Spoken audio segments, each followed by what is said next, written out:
السلام علیکم ناظرین سامعین، معاشرے کے اصلاح کے لیے یہ ضروری ہے کہ ہر انسان اپنی اصلاح لازمی کرے۔ جب انسان اپنی اصلاح کرے گا تو معاشرہ خود بخود سارا ٹھیک ہو جائے گا۔ اس کے لیے استاد محترم شیخ الاسلام حضرت مولانا مفتی تقی عثمانی صاحب دامت برکاتہم العالیہ کا یہ بیان لازمی سنیں، سماعت فرمائیں۔ یہ بات میں مختلف جمعوں میں عرض کرتا رہا ہوں کہ جب معاشرے کے حالات خراب ہو جائیں اور لوگ اس خرابیوں سے پریشان ہوں، جیسا کہ آج کل ہمارے ملک میں طرح طرح کے بحران آئے ہوئے ہیں، مہنگائی نے غریبوں کے لیے دال روٹی کا انتظام بھی مشکل بنا دیا ہے اور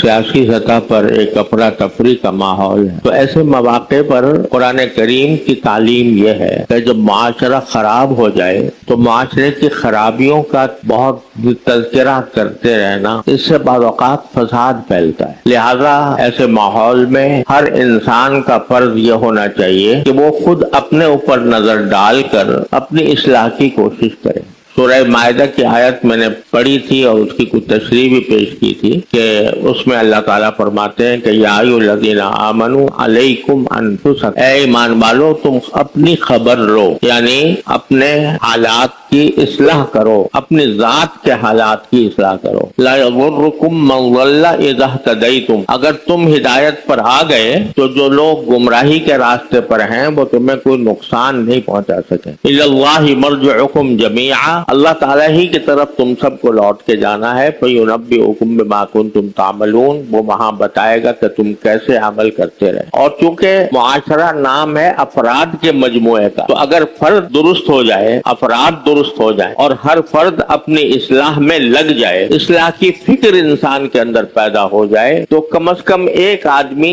ٹھیک ہو گیا اور دوسرا بھی اگر اپنے اس فریضے کو سمجھے اور اس پر عمل کرنے کی کوشش کرے، دوسرا ٹھیک ہو گیا۔ اس طرح چراغ سے چراغ جلتے چلے جاتے ہیں اور پھر پورے معاشرے کی اصلاح ہو جائے۔ سب سے بڑا مسئلہ ہمارا یہ ہے کہ ہم غفلت کی زندگی گزار رہے ہیں، یعنی جس طرح ڈھرا چل رہا ہے، ہر ایک آدمی سمجھتا ہے اس میں ٹھیک چل رہا ہوں، اس کو یہ احساس نہیں ہوتا کہ میرے اندر بھی کچھ عیوب ہیں، میرے اندر بھی کچھ خرابیاں ہیں اور مجھے ان کی اصلاح کرنی چاہیے۔ یہ غفلت بری بلا ہے، اور جب تک انسان غافل رہے خود اپنے آپ سے، اپنی اصلاح سے، تو پھر اس کی اصلاح نہیں ہو سکتی۔ جیسے ایک شخص بیمار ہے لیکن وہ اپنے آپ کو بیمار مانتا ہی نہیں، کسی اپنے آپ کو بیمار نہیں مانتا حالانکہ ہے بیمار۔ بہت سی بیماریاں ایسی ہوتی ہیں جو چھپی ہوئی ہو، اللہ بچائے جو آج کل کینسر کی وبا پہلے بہت زیادہ کینسر ہونے لگا ہے، اللہ تعالیٰ محفوظ رکھے ہر انسان کو اور مسلمان کو۔ اتنی تکلیف دہ بیماری ہے لیکن جب ہوتی ہے اندر تو شروع میں اس کا احساس بھی نہیں ہوتا، جب احساس نہیں ہوتا تو علاج کی بھی فکر نہیں ہوتی۔ اور بھی بہت سی ایسی بیماریاں ہیں جو اندر پرورش پاتی رہتی ہیں اور انسان سمجھتا نہیں کہ میں بیمار ہوں۔ جب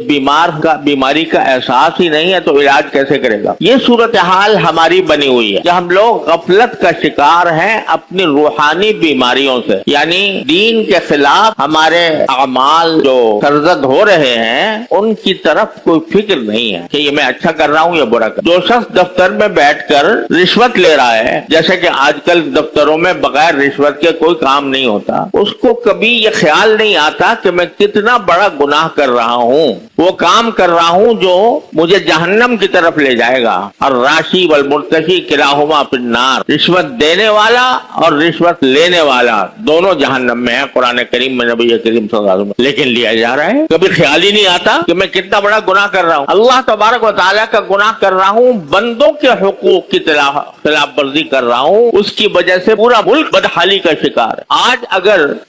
ہمارے ملک کی آمدنی جتنی آمدنی نے اللہ تعالیٰ نے ہمیں عطا فرمائی ہے قدرتی وسائل کی شکل اور مختلف ذرائع سے، اگر وہ آمدنی اگر رشوت ختم ہو جائے ملک سے تو وہ ساری آمدنی جو رشوت میں جا رہی ہے وہ عوام کی فلاح و بہبود پر خرچ، تو اس صورت میں یہ مہنگائی نہ ہو. لیکن جو رشوت لینے کا عادی بن گیا ہے تو اس کو فکر ہی نہیں. نہ اس بات کی فکر ہے کہ جہنم میں جلنا پڑے گا, نہ اس بات کی فکر ہے کہ یہ حرام مال جب میرے آمدنی میں داخل ہوگا تو جو لقمہ میں کھاؤں گا وہ حرام کا